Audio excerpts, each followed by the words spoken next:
Prayer Warriors Ministry.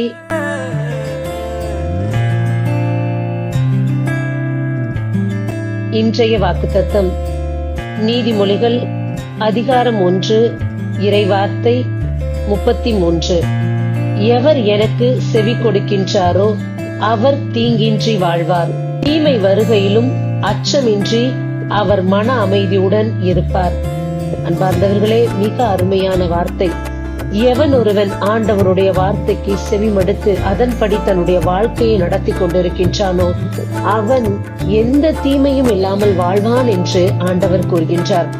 அப்படியே அவனுடைய வாழ்வில் தீமையோ அல்லது அச்சம் தரக்கூடிய நிகழ்வுகள் வந்தாலோ அவன் மன அமைதியுடன் இருப்பான்.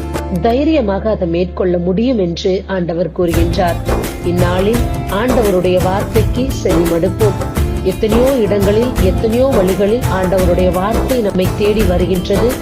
ஆனாலும் நாம் அதற்கு செவிமடுக்காமல் இன்றும் வாழ்ந்து கொண்டிருக்கின்றோம். இந்த நாளிலிருந்து ஆண்டவருடைய வார்த்தைக்கு செவி கொடுப்போம், நம்முடைய வாழ்வை மாற்றுவோம். ஆமென். God bless you. சின்ன ஆசைகள் நீர் பார்க்கிறீர், ஏக்கங்கள் நீர் தீர்க்கிறீர். முற்று அறிந்த போதிலும்